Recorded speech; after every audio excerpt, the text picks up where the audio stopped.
All right, so welcome to the DigiURI Media Club. Thank you guys for being here. Today we're going to be talking about online teaching, and we're going to be led by our discussion host, Fred Haas, who is a English and journalism educator in the Boston area. So thanks, Fred. I'll let you take it from here. Oh, thank you. I mean, this is really a delight. I mean, especially so many people. I really didn't know what it was going to look like, because sometimes they're smaller and sometimes they're larger. It just depends. So this is really exciting. So, I mean, I have like some questions and stuff, but I was really kind of curious. So, I mean, the playlist was a series of YouTube videos produced by anthropology professor Michael Wesch at Kansas State University, who, you know, had some pretty viral YouTube fame about six or 7 years ago, when he created, you know, like This Is Us, or you, like, it was, I forget, it was, that's not the exact title. I should have wrote it down, but, and it was really like examining how the internet is kind of changing everything. And so I've kind of been following him since then. And then, of course, in the circumstances that we've just had, there's been an increased push to work online. And I was kind of surprised that he had done this like series of videos and that he's teaching online more regularly now. So I guess I would open up with like anybody's just sort of general reactions. Like, what did you think of the material and like his approach? And then, I mean, I'll ask, I guess, maybe more pointed questions later. Can I go first? So I'm a filmmaker, and I've taught broadcast journalism, and I've made documentaries, and I've made short movies with my kids, and I've made movies with fancy equipment, and I've made movies more recently with this thing.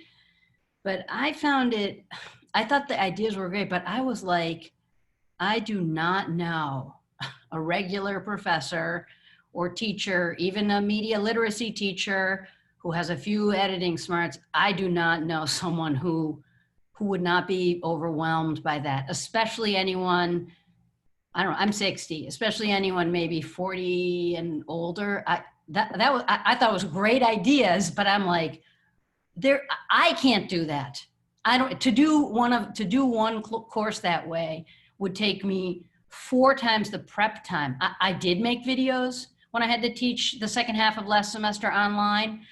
None of them were as groovy, and it took me so long to teach my online course. I taught it super well and got great reviews, but I was a little like, whoa, did he set the bar too high? Are people looking at this and thinking, that's cool, I can't do that? So I'm interested also in the reactions from the point of view of a person who happens to also be a filmmaker. I think that's absolutely fair. I can go and agree, Jane, what you just said. I'm not a filmmaker, but I was working as a journalist. I was doing some multimedia stories for internet outlets, but I had the same thought because I attended the Summer Institute last week, and I know what teachers can do, and I can totally empathize with them that sometimes, you know, they need more support and more tools to do this. Nearly like not the same, but like to approach, like to do at least something from those videos. So it's been a little bit it's a little bit unrealistic, but at the same time I keep this positive attitude, because for me, as somebody who wants to teach in the future, it was a really good inspiration to at least, you know, start developing those skills that he has. So in terms of inspiration, it was a great material. So thank you, Fred, for sharing this. It was amazing. I can go. Oh, okay. Okay. Hi, everybody. It's Dana. Oh, you go first. No, I'll be short. So I was kind of impressed and in awe, because I was like sort of making homemade videos with my cell phone during the pandemic, but that was only for family and friends.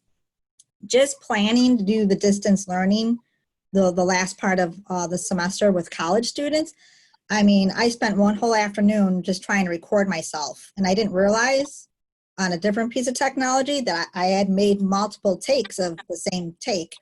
So it was inspiring that you can make things really groovy and really cool and whatever. But yeah, that seemed like a little bit above and beyond, at least where I am right now. And then just my second thought, and then I'll be a good listener. During the whole remote instruction piece, you know, I have a niece and nephew in college. I have another niece that's in high school. And, you know, they really struggled when their professors were giving a lecture for an hour, like multiple 1 hour lectures. And basically what they shared with me, what they did and what some of their friends did, they just put it on mute and they were doing something else or trying to like read the article and do the post, or at least do a post on like a Word document. So then when the lecture was over, all they had to do was then copy what they already written and then put it into the discussion board, and then they were done. So we do need to be mindful of what's jazzy and what's appropriate and like duration and attention span. So those are just my couple of thoughts. Sabina. So I did get a bit overwhelmed with the kind of editing that he's done and also sound mixing into the videos. But I also appreciated that he shared a lot of resources. So free images, stock videos, music. Also, if you're shy on the camera, he shared options where you could go off camera, or you could not have a video at all, you could do a podcast. So I think that's something cool that we can look at.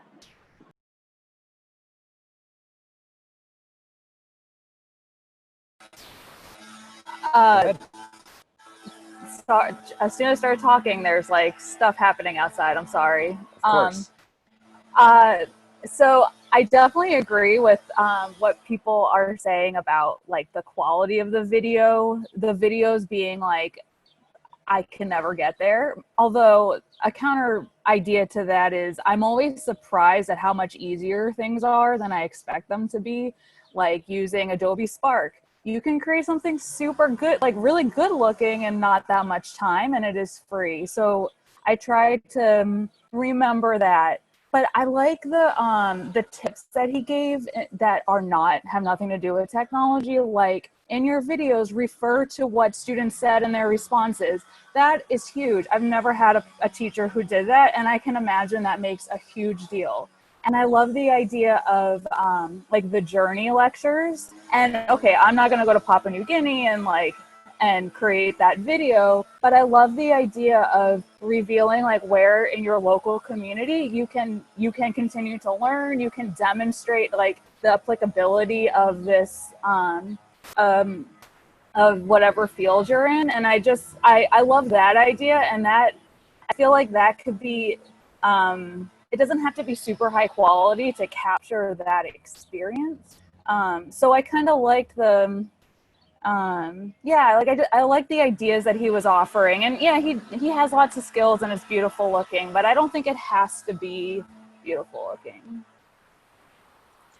Yeah, I want to add to that, that what really spoke to me was how humble he was as he was trying to learn new tools, and he was so willing to kind of show, and he expressed how frustrating it can be.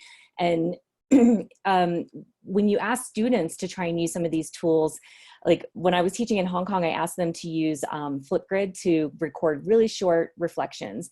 And I noticed that they would rehearse, and the feedback that they gave me was like, well, using the digital tool was frustrating because I had to do it over so many times. And I'm like, well, you know, I should have been better at expressing, like, this isn't supposed to be perfect. Just get it out there, learn with the rest of us. So I think he did a really great job of that, actually.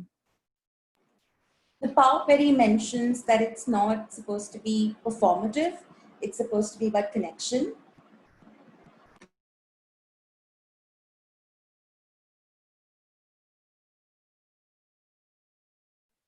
Shoot, just unmic. I mean, unmute. Go for it, Alex. Yeah.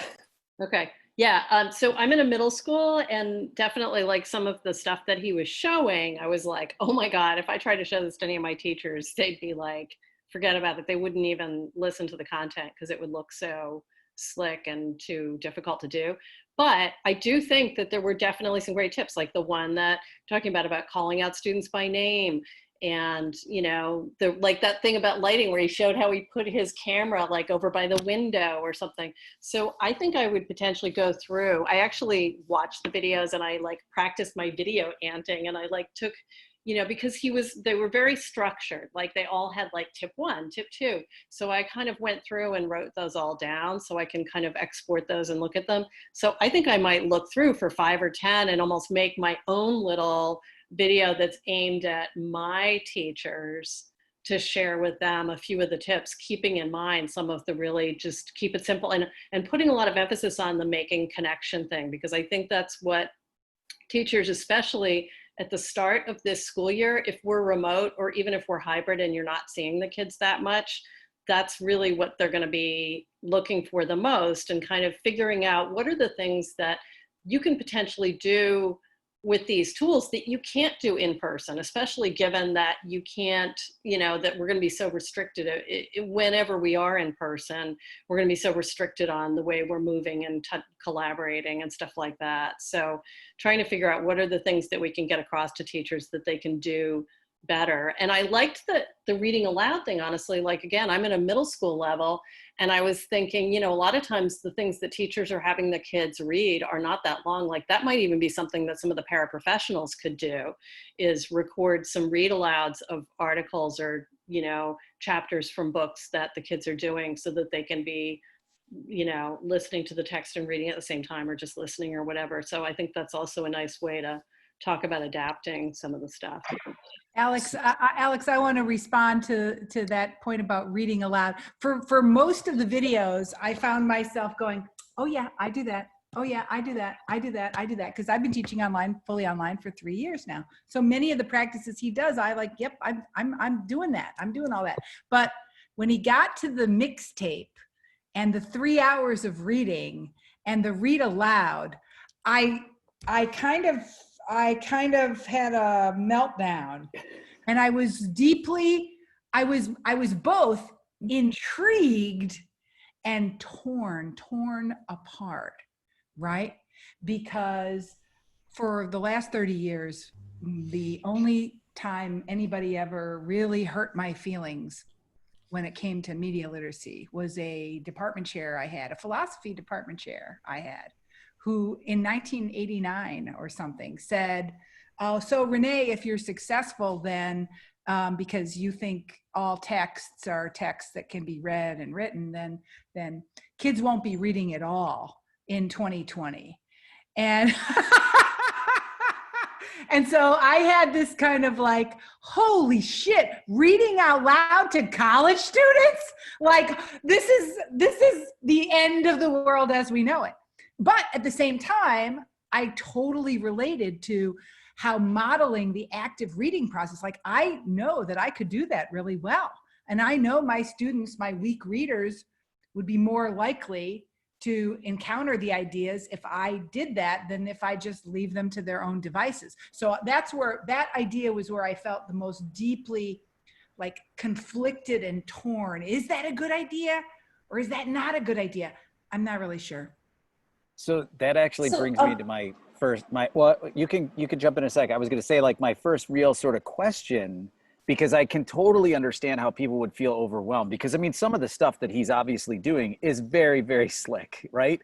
And, but I mean, it's taken years for him to do it. And so I guess like what I was sort of curious about on a positive level, I mean, there's plenty of things we could, like, cause I think the conflict that you mentioned, I was really hoping that would come up, but you know, it's certainly aspirational, but are there things that you feel like you could take away from this, like, and put into practice like tomorrow, right? Because I mean, no matter what your skill level is, anybody could sort of hold a cell phone in front of you, like on a glass window, and do a sort of, I mean, I know everybody's not in the States, but to do a sort of real world style, like, all right, here, I'm going to break some things down for you. Right? Everybody could do that in a fairly unedited stretch for, you know, like 2 or 3 minutes. And if you learned how to do some really, really basic editing, even if you have like an iPhone, right, you could just do it on iMovie, and you could just jump cut and you could edit out all your little like sort of mishaps or whatever. I mean, almost anybody could figure out how to do that pretty quickly. Almost anybody could sit down and read and record the readings and talk through it. So, I mean, those are really basic sort of skills that almost anybody could sort of employ. So I was kind of curious, I started, but like, what did anybody else think? Like, what were some things that you could take and you could put into practice like tomorrow? So I wanted to respond to what Professor Hobbs was saying. I think it's really important to look at how sometimes it might work in countries like India. So for instance, University of Hyderabad has students who are coming in from places where English might not be their first language or medium of instruction. And maybe reading aloud a chapter might actually help them as they're reading it. So I think in one of the videos, they had a student who was dyslexic and shared her experience that it really helped her to listen to the chapter as she was reading it. So maybe that's one way to look at it, but I do understand what you're saying, where some of the ideas were very conflicting. You were like, what? What is he talking about? And I think I would take the off-camera options that he shared and try and implement them tomorrow.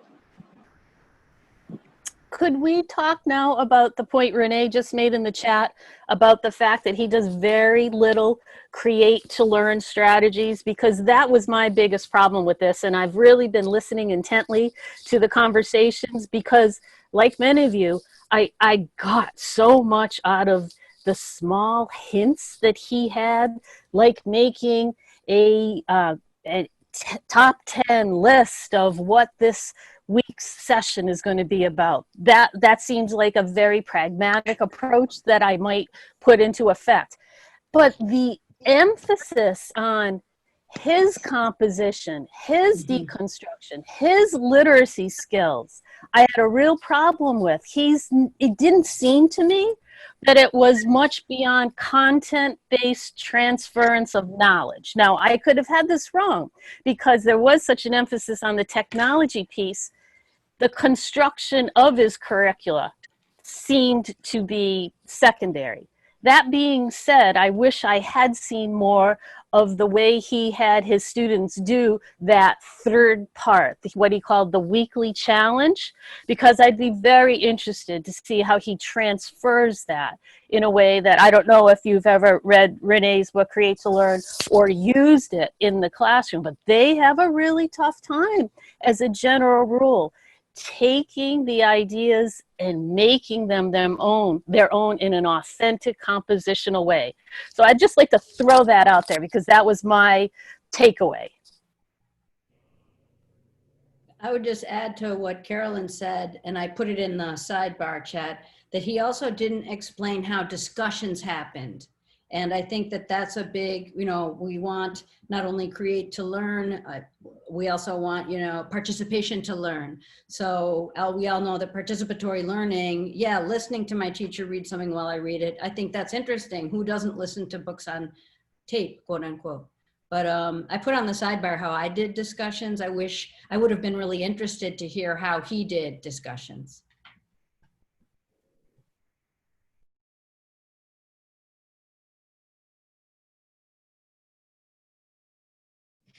I'm going to just follow up on the discussion part because sometimes, like we know when you're in the classroom and you put something out there to your students and it's crickets and you can give wait time. But that was the part I really, really struggled with like, okay, we all can talk, or everyone give me one word, phrase, or sentence, and let's like spin around the group. And then I tried a couple times to do the breakout rooms. But again, I, didn't enter the breakout room, so I don't know what they were talking about. They could have been making fun of me, who knows, but so trying to figure out ways to make discussions more robust when the whole group is there, and then what is it that I can do to be better at the breakout rooms and the reporting back. That's the area I need to know more. It's a really, really good point, Dana, because if he wanted to, he could have shown us his Canvas page and showed how students actually interact. We did see that in the very beginning as he described like simplify, simplify, simplify. But clearly the focus of this series was not on using learning management systems like Canvas to create meaningful online learning. It was about how teachers can make videos, right? That was really the focus of the teacher created media was really the focus. And I feel like maybe that building teachers' confidence in making media is a good thing, right? Mm-hmm. So, but I agree. I'm not sure we wouldn't want to represent teacher making media as the be all and end all of online learning. I'll just jump in to say, I was just going to say how I did the discussions. I put it on the sidebar, but so you don't have to read it real quick. I had them do them. I don't like we were using Blackboard and discussion. That is not a discussion. And I didn't want to have the pressure of doing it during the very brief class time. So I had them, that was one of the homework assignments about 3 times during that 7 or 8 weeks, that I divided them into groups, and I carefully picked a reading or something to view, and that was contentious. And then they discussed it on their own time. They worked it out amongst themselves. Everyone had everyone else's cell phone numbers. I picked the groups. They had to discuss. I encouraged them to use video technology like FaceTime or something. I chose the group leader by lottery. It was all transparent. And then they had to report back during class time, and everyone in the group had to say something about where they came down on. They had to summarize something or other, and then where they came down on this contentious issue. One of them was, should the media cover those 2.5-hour Trump press conferences at the beginning of the pandemic, which were, turned into advertisements. And a lot of the students in the comments said they really liked it. So I'd love to hear what other people did, but it was part of they're all on their devices anyway all the time. So why not make them use those devices to do their homework with each other? They said they really liked that. Thanks for sharing. And just following up with what Renee was also sharing, was finding that balance. And as we know, when we jumped into that remote instruction in the spring, I mean, it was like all hands on deck. But now, I took the summer to relax, and now I'm reconfiguring, like, what do I do? Because now all my classes are going to be online. So I'm just trying to find ways to balance my creativity part and then the creative part and discussion part of my own students. So feeling a little daunting today, but hearing good ideas. So thank you so much. So I would argue one thing really quickly is, so like I've been saying this actually for a number of years, and I, even though I'm a secondary teacher, I've taught online. I taught a screenwriting class for about 10 years online, and I did not use video as much, nearly as what this playlist was suggesting. But I mean, one of the challenges is this increased adoption of LMSs really actually, I would argue, stunts the growth of online teaching, because everything gets siloed. And so less and less of it is public. And so this idea of the discussions and what does he do for discussions, I think is really rich and important. I'm not sure that it was really a point of focus for him, because I think more than anything, what it was really about was the idea that if I'm going to be all online, right, I don't have to be constrained. I can go out into, being online means going out into the world now.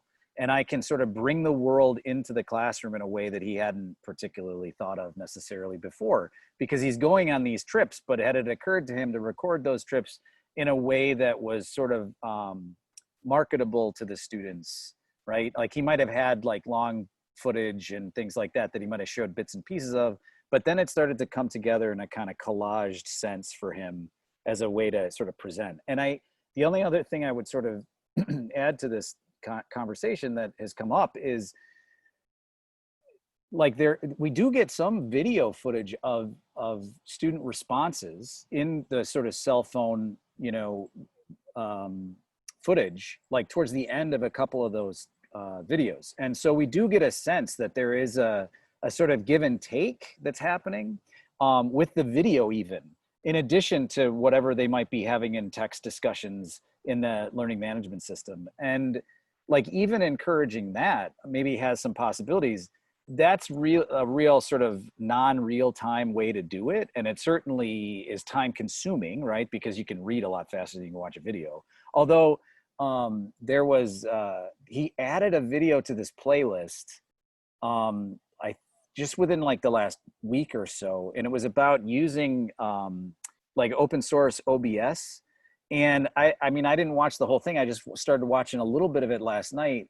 And there was like a really telling moment in it because he watches all videos like at twice the speed. And he had to like shift because he was like in the middle of things. He's like, oh, I'm sorry, I always do this. And he sort of revealed that he watches them at 2 times. So again, it's like some other possibilities that maybe don't immediately come to mind. I really like the field trip idea though, because again, like I don't, obviously I can't go to New Guinea, but like I could go down to the public library and like do something to show, like talk to them and have them demonstrate like, this is how we're checking books out right now. And these are the services and these are the things that you could do now. Or just having like little challenges with things where you're looking for certain types of things in your neighborhood to having to do with science stuff, and then challenging the kids to do some similar things. So I love the idea both of doing field trips. Like I literally never thought about that, like doing field trips within my community or talking to people in my community, and then also using some of those to deliver stuff to the kids, but also to do some types of things like that as a way to model it, because that's the kind of stuff where we could potentially, if we're in an extended remote learning thing, or even again, like hybrid, where we're at home and the kids are at home, there's things that we can do that we can never do when we're trapped inside that building all day. So let's take advantage of that and figure out how we can use that as an opportunity to break out of the building and break out of the space and have the kids do the same. Yeah, Alex, I also was inspired by the field trip, but in a slightly different way. I started thinking about how in my face-to-face classroom, it would be, and I'm teaching propaganda this fall, right? So it's like so perfect. But in my face-to-face classroom, it would be very typical for me to bring in the New York Times for that day and to, move through it and go, here's an article about propaganda, and kind of talk through it. And here's another one. And then sometimes I'd even have a photocopy of here's one we're going to read and discuss, right? So I was sort of thinking about how I haven't really modeled the sort of current events, news reading aligned with the topics, but I could make a short 5-minute video that's like, okay, Monday's New York Times. And I could do that in a very playful and interesting way that modeled the critical reading practice, and that maybe motivated them to want to pick up the paper for themselves. So that's a different kind of field trip. But I think it was inspired by hearing you talk and hearing him describe what field trips were. So I wanted to talk about how it went from Wesh talking about his cause and talking about making videos, to then take it to online viewership metrics and YouTube algorithms. And it feels like he's suddenly evolving into a YouTuber rather than someone who's just doing here's something that you can learn from my experience. So it's actually getting professional rather than casual. Well, great point. Plus all the advertising, he's monetized the shit out of those videos. How many ads did you watch as you watched the series? So yeah, he is a professional YouTuber, that's for sure. I related to that, Davina, I went and looked at Scholar Google online because I was thinking, why is he still an associate professor? And I realized, because he doesn't write scholarly articles. He doesn't have much identity in terms of how academic scholars define identity by academic publishing. So this is his publishing. His YouTube channel is his publishing channel. And what's complicated for us as academics is that it's not peer reviewed. It's not edited. There's no gatekeepers. There's no, so who is his scholarly community? So I started looking and thinking so how does he define his scholarly community? Who is he talking to? So that raised all kinds of questions about identity. And Davina, you're right that that is something for us to think more about in terms of how his identity and how it is defined by commercial standards of success in YouTube. So this was, I mean, this kind of leads into another question I actually had for the group, because I mean, one, we've come up with lots of really interesting questions, but like one question I had as I was watching them too, which I think totally relates to what we've just discussed, is, you know, that tension, like at what point are you just sort of YouTubeifying your college course content? And in the sort of effort to simplify everything to these sort of digestible chunks, like there is a bonus and there's an advantage to that, but there's also a diminishing return at some point. And where is that point? Because real academic work does require a fair amount of reading, which might not include having it read to you by your professor.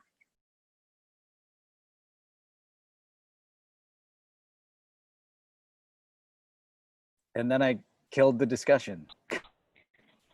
No, see, I was also thinking about what Renee ma'am was saying, right?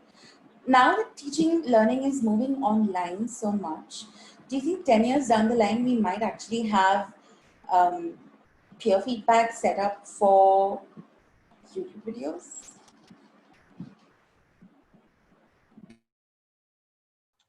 I don't know. To me, I understand that we're trying to see the big picture, and all these points that you've made are absolutely reasonable from the big picture and holistic perspective. But I take his work as an inspiration, as a part of a big process that every teacher should have, especially in this time. Either she or he teaches online or in class. So this is something like a required skill to me, an inspiration to develop this skill. So I approach his content from this positive perspective. But again, all these points you've made, these are reasonable, and I would share that.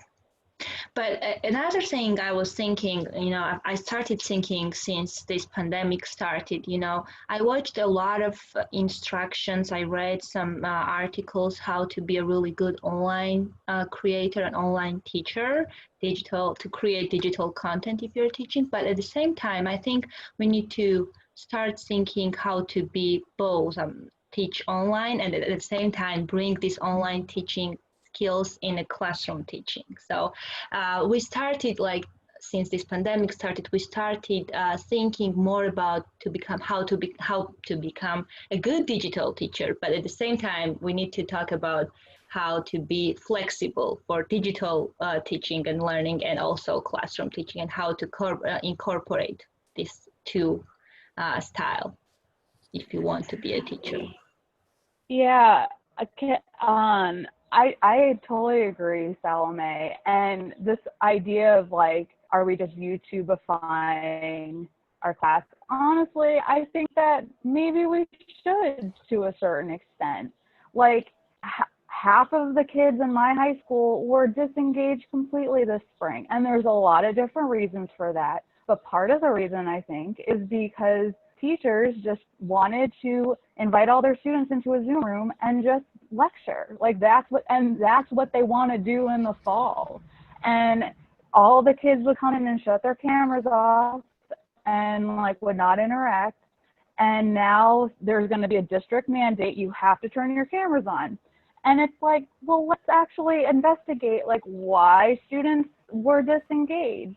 And so I do think that, you know, we can't lose the rigor, we can't lose the like intellectual authenticity, but I don't actually think it's all a bad thing to be more engaged.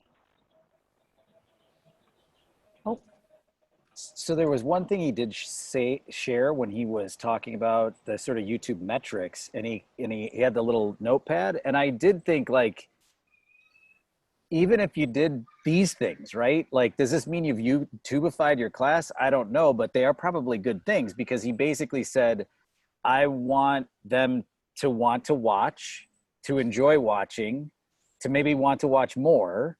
and to want to discuss what they've watched. And I mean, those are pretty core teaching principles, you know, like for anything we do.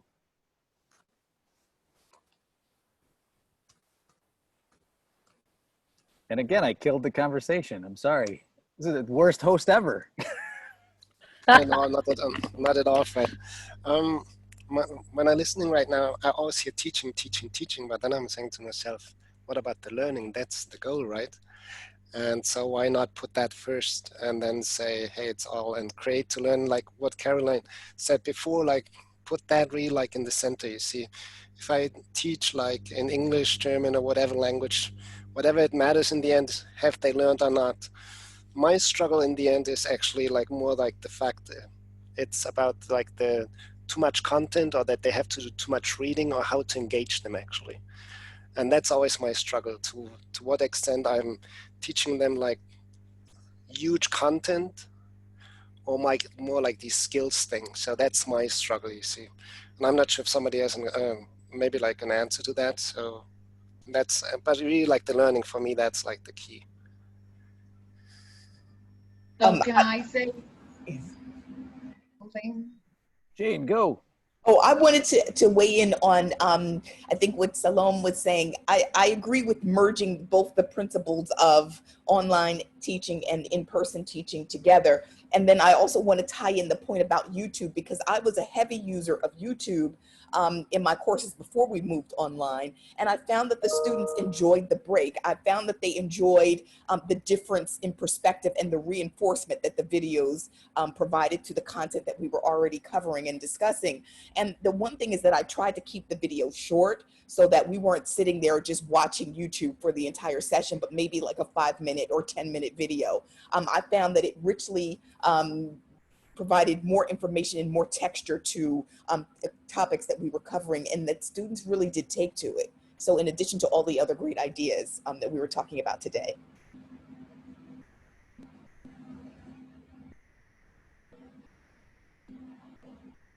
So maybe I'll also share.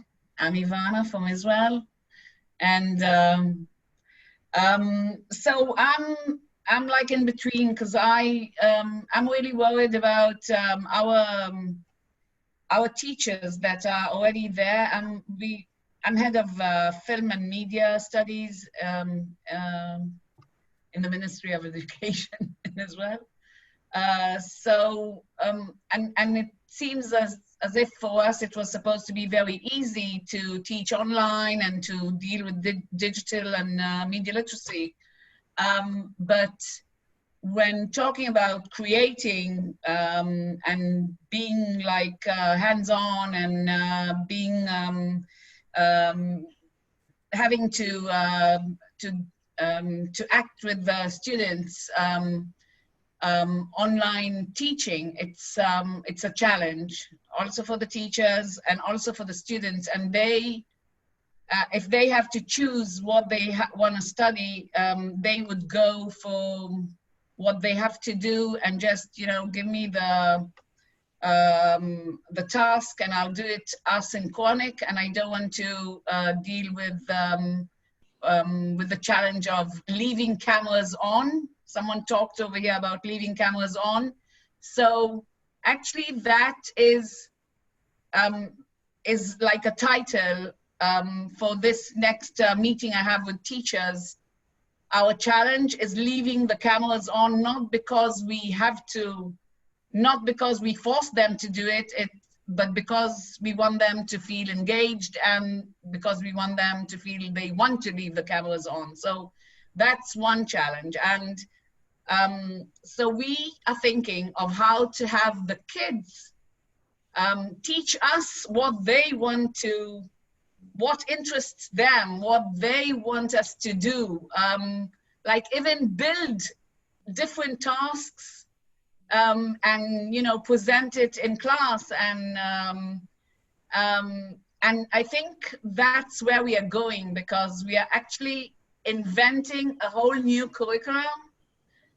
So good luck for us in that.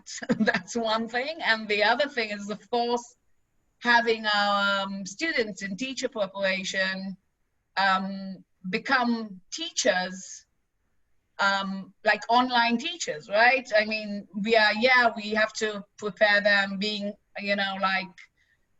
terrific presenters in class, but now they have to be terrific presenters in the Zoom or any online whatever. Yeah. So, but I thank this challenge because it gives us also, Chinese say we are living in interesting times. So, or maybe that wasn't so nice what I said, but never mind, you understood what I mean. Thank you. I really liked watching these because as someone, I think Renee said earlier, it made me feel like, okay, I'm doing a lot of this already, so that's good. And then the stuff that he is doing that maybe is a bit too production heavy for me right now, at least I can find ways to make it work. But I also wanted to talk about the other aspects of building engagement. For example, my niece who's in high school had to take a math class this summer, and I know math is very different, but the professor, she took it at a community college, and the professor, he put in Khan Academy videos and then an adaptive learning module for every, and then he had one-on-one classes, one-on-ones and office hours. And so he built really personal engagement with a lot of the students. And then he was emailing them every day to sort of update them on what was going on. And it was an approach that I never would have taken. And certainly it's math, it's very different. But I also have built in one-on-ones, as I'm sure many of you have, and I'm definitely doing that more in the online environment, one-on-ones and small group sessions, just to make that deeper connection and sort of go deeper on various aspects. And I'm curious if anyone else is doing that, because the presentation part is important. But yeah. Madhavi, you have your hand up. Why don't you go?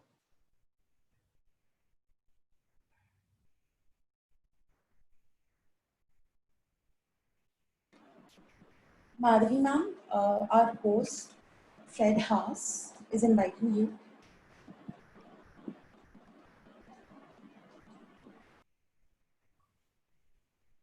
Well, I did one-on-ones using FaceTime.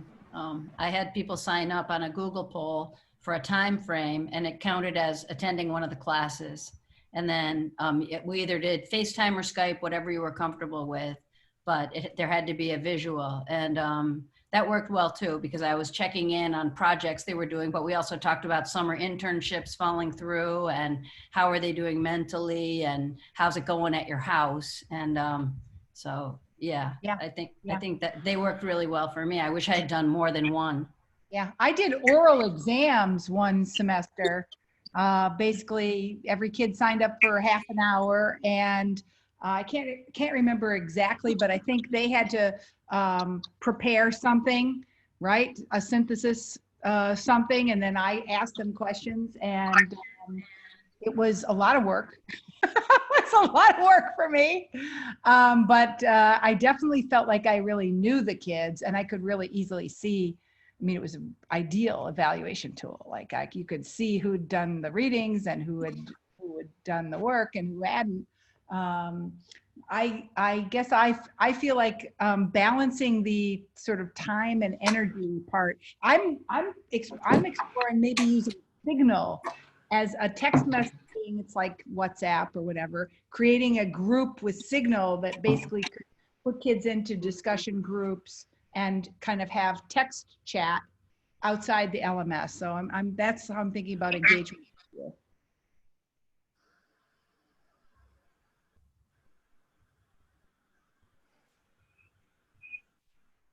I actually, just to follow up on that, Madhavi, as soon as you're ready, I recently just tried 2 sort of mini courses, one that was all via text, actually, and then one that was all via email.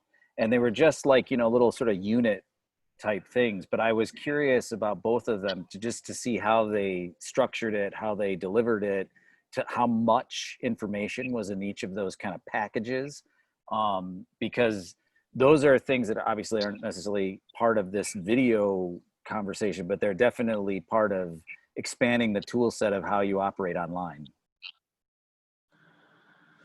Yeah. Can I speak now? Absolutely.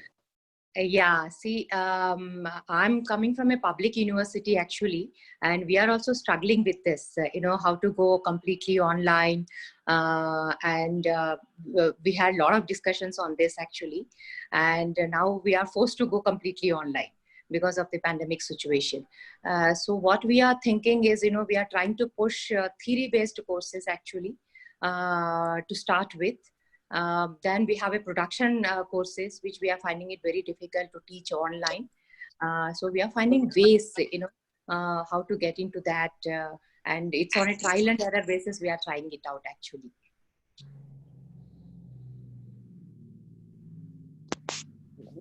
Yeah, because it's also about access, right? There'll be a lot of students in a public university who do not have access to laptops or stable internet connection, or even if they have like a standard smartphone, they might not have mobile data, things like those. So, yeah. So all the connection issues, data issues, a lot of issues are there in this part of the country actually. So we have to consider all those things before we start going completely online. That is the thing. Well, even in the US, just this Sunday, there was a piece on CBS Sunday Morning about how only about half of the United States is actually compatible with what we would really consider high-speed internet access. And there's lots of communities, particularly rural ones, where the connection speeds really wouldn't allow for any of this video or Zooming or anything, unless you were, maybe sitting in the Taco Bell parking lot. So I'll also share something. So tomorrow we have like another online course with the teachers, and I'm gonna actually start talking about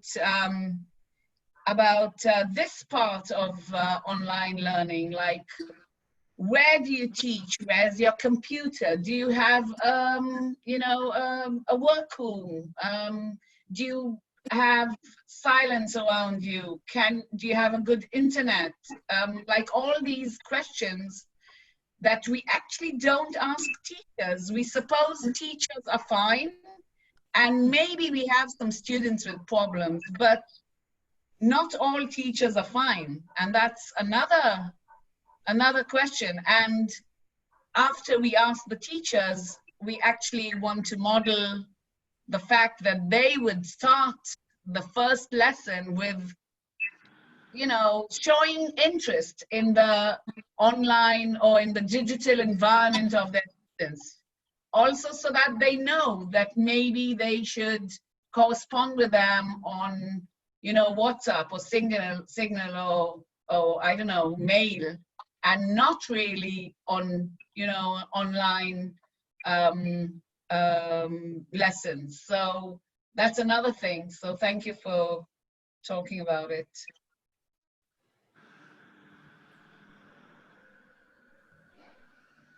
Is there, so I guess, because we're getting close to the end, so I would be really curious, is it, and some of this is percolated up to the surface, but what's maybe one thing that you could say is like a legitimate takeaway from the material that you think you could actually, it inspired you and it's something that you could turn around and you could sort of introduce into your work? I would be really curious to hear what that is from everybody. And that'll probably get us to the end.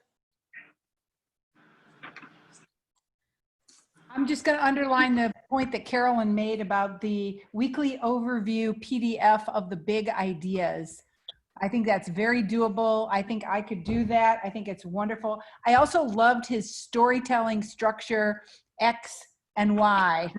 And that's something I could teach to students and probably use myself in my own media work. That X and Y stuff, just for everybody to know for sure, that a lot of that comes from Jessica Abel's book Out on the Wire, where she, it's like a graphic treatment of storytelling, and she really focuses a lot on national public radio storytelling models. So just as a FYI. Hi, and I just wanted to jump in. I know we are at the end, but watching those videos reminded me of that saying, to a person with a hammer, every problem looks like a nail. So for him, it's clearly videos are the nail and or videos are the hammer. And but I was able to appreciate what he brought. And two things that I'm taking away from it is video trailers for classes and duct tape. Duct tape really floored me. So that was great.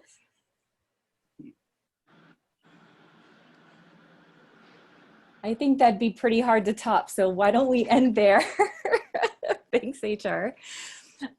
Incorporating students' questions and comments. Yeah. Thanks, Jane. All right, well, this has been great. Fred, thank you so much for hosting a great conversation and choosing a really, really relevant and helpful set of resources for us to talk about today. So we will be back again on September 7th to talk conspiracy theories, and Michael's going to actually lead us in that conversation along with Jason Schrantz. Michael, do you want to say a couple words about what we'll be talking about? Maybe not too much. It's like a topic that I was interested for a long time. I'm not a super expert, but I was looking around and I thought I'm going to throw it out to the group. And you tell me what you think about it. And there's going to be a little podcast and like an article from the New York Times about, I think it's getting back to the Pizzagate conspiracy, but there's also like something by Elisa Wang, why some conspiracy theories just won't die. And I'm gonna put it already like in the chat box, so if you're interested, you can look it up. So I'm looking forward to see everybody to talk about conspiracy theories. There's been a lot of things up there in the air as well in the context of the COVID, of course. And so the article in the New York Times was very important in the sense that it's something concrete to talk about. Because I want to talk about something concrete and not about all the conspiracy theories. So that's a bit the idea behind. Yeah. And so I'm looking forward to see everybody. Yep, so that's September. And then for October, so we've changed the format a little bit. And so if you were here last month, you already know this, so sorry. But in case you weren't, instead of voting democratically on every single title, if there's a title that really inspires you that you want to host a conversation about, please let us know. We always encourage other people to host because otherwise it gets boring listening to me and Michael all the time. Sorry, Michael.